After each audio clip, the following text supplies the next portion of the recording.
Hey y'all, it's your girl Stay Hall, and I'm back.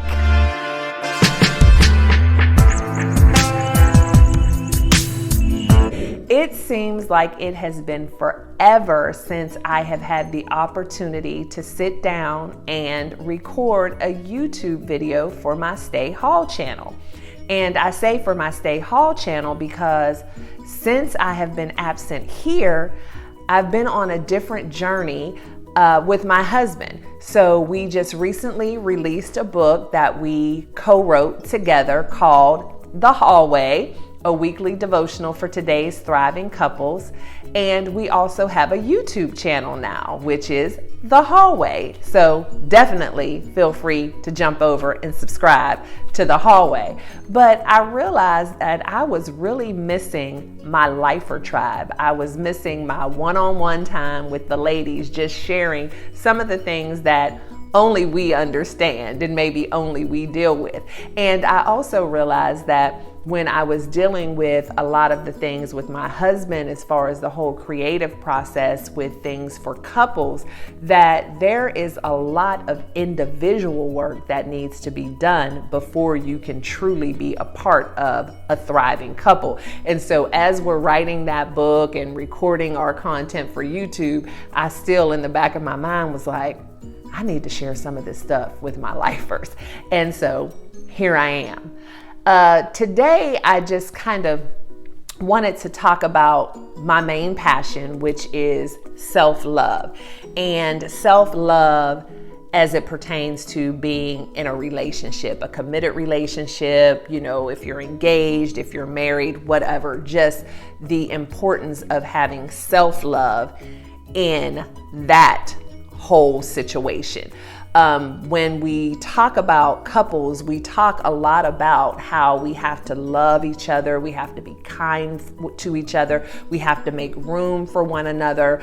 We talk about the fact that each of us in the relationship is going to change, and we need to be ready as that spouse, as that supportive partner, to be flexible as the other one changes and know that they're going to be flexible with us as well.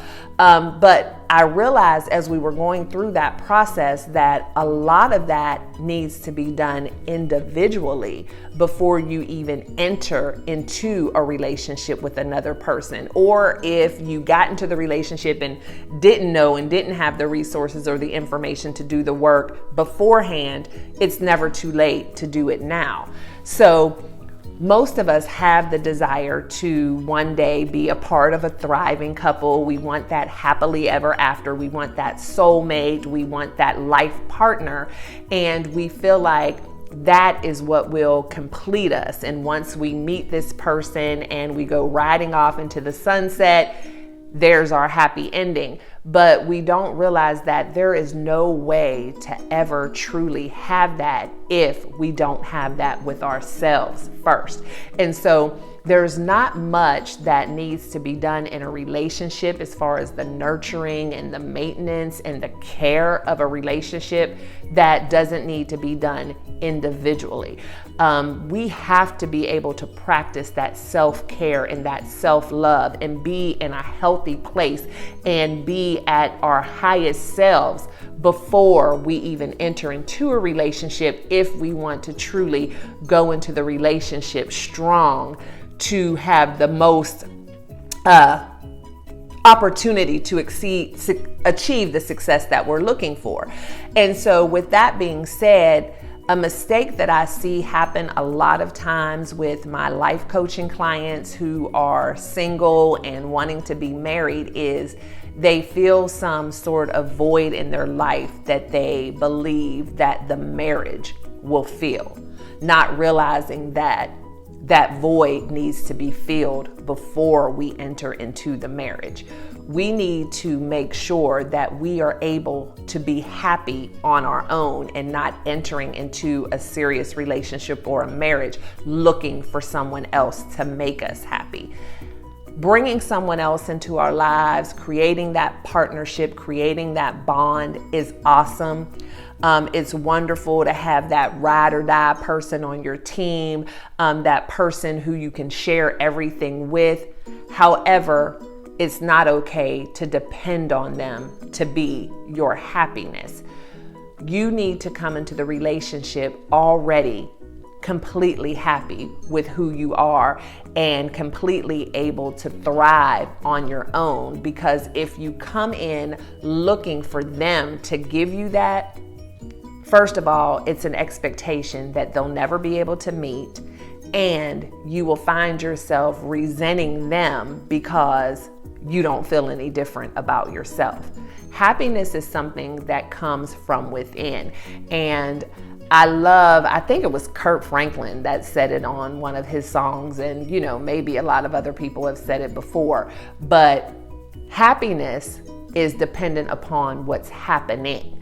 And so when things are good, we're happy. When things are bad, we're unhappy. Happiness is an emotion, and so we can't base our life on seeking after an emotion or a feeling in the moment. What we really need to be focused on is finding our joy, finding our peace, that thing that comes from within, that thing that we can only get from our spiritual source, God, the Holy Spirit, whatever that is to you, the universe, wherever you seek that spiritual guidance and that spiritual power, that's where you receive that joy.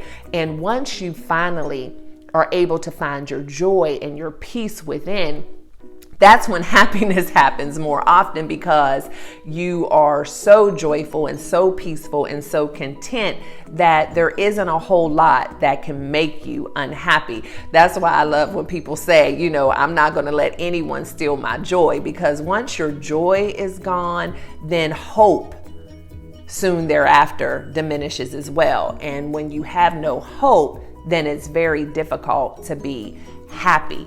And so I just wanted to, just talk about the importance of having your own joy and what that looks like. And a lot of times, many women suffer from not having the peace and joy that they desire because they're still struggling with some guilt and shame of things of their past. They haven't forgiven themselves for maybe some mistakes that they made, or maybe they've had some sort of childhood trauma where they still have not been able to work through that trauma, and they haven't healed from the pain of their past. And so it leaves them void of the joy that they need to be happy. And a lot of times the trauma and things that may have happened in our past were possibly inflicted on ourselves, self-inflicted, but many times they were things that were inflicted on us by others, whether they have been family members or people that we've been in a relationship with in the past. And since that pain was inflicted on us by someone other than ourselves, then we look for someone other than ourselves to now make us happy. And that is definitely a mistake that we make, and it can cause a lot of conflict in a new relationship, again, because you're expecting someone to give you something that it's impossible for them to give you. And so when you are dealing with past trauma, when you are dealing with a lack of joy, a lack of peace in your life, it's just really important to do everything in your power to do the work to heal. And you have to heal from the inside out. And when I say from the inside out, I truly mean that. Healing, first of all, has to take place in the mind. You have to be able to get to the point where you're in the mindset of knowing that you are worthy, that you can overcome anything, and the mindset that you can forgive yourself or anyone else who has stripped you of your joy. You also have to be of the mindset of knowing that joy can return. You just have to do the work. And once you start on that process of healing and doing the work, and that means going to a therapist, that means changing the way you talk to yourself in your mind. Stop the negative self-talk. Stop living in the past. Stop holding on to grudges. And again, when I say holding on to grudges against others and holding on to grudges against ourselves. Stop reliving the mistakes that we made. Stop living in that woulda, shoulda, coulda, and start living in the now. Know that you do have the opportunity to do better. You do have the opportunity to bounce back. Sometimes that looks like removing yourself from certain relationships, whether it be toxic family members, whether it's, leaving a job that is unfulfilling or where you're not treated fairly. We have to be willing to make those changes and shifts in our lives to get to that place of joy and peace that we desire. And once we do that work, once we start loving on ourselves, once we start creating that joyous and peaceful place, once we start letting go of things, once we start forgiving, once we start doing the work and living in the present, that is when we can then entertain bringing someone else into our lives to share our happiness with us. Not someone to make us happy, someone to share the happiness. So I just look at myself as I'm the sundae and Wallace, my husband, is the cherry on the top. But if I was waiting for him and I wasn't a sundae, then the cherry on top would just sink to the bottom. And so I look at myself as the sundae, like I was already delicious. I was already fabulous. I was already fantastic. But now I have this cherry on top, so it's just better. And so we want someone who can share in our happiness. We want someone who can compliment us, but not someone who we are looking to fill a void. And you can't get that if you don't do the work first. I've seen women enter into relationships before they've become whole, before they found their joy, before they have renewed their self-love, and before they have started participating in self-care. And they meet a guy that just seems absolutely wonderful, treats them well and is really into them. But there's always going to be some kind of issue because you haven't done the work. So when they do the slightest little thing, because we have to remember, none of us are perfect.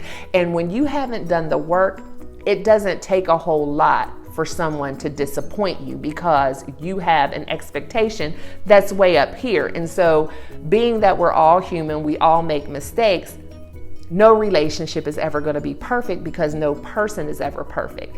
And it's a lot easier to deal with someone's imperfections and the ups and downs that will occur in a relationship when you are healthy, when you have a healthy mindset, when you have a healthy feeling about yourself, and when you have that self-love, inner joy, and inner peace. But when you are still struggling and tormenting yourself with the things of the past, when you still have not found your joy, so therefore you haven't found your happiness, any little thing that someone does to you or any little mistake someone might make automatically seems like an attack. You're no longer making me happy, so this relationship isn't good. Or they do things and we do feel happy, but we feel like it's too good to be true, so we start doing things to sabotage the relationship and we're no longer happy. So it's really the balancing game and making sure that you have all of your ducks in the row and making sure that you are doing all the work that you can for you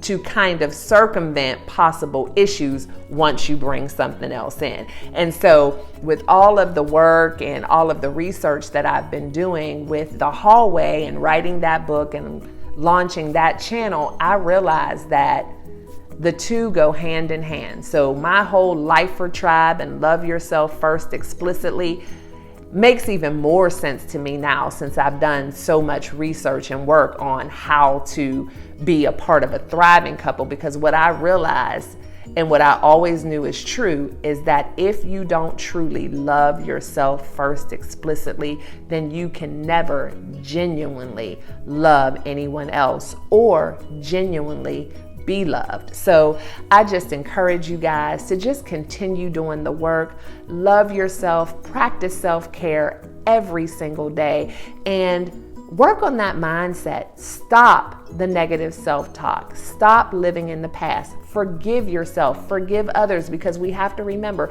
that forgiveness of someone else is not about them.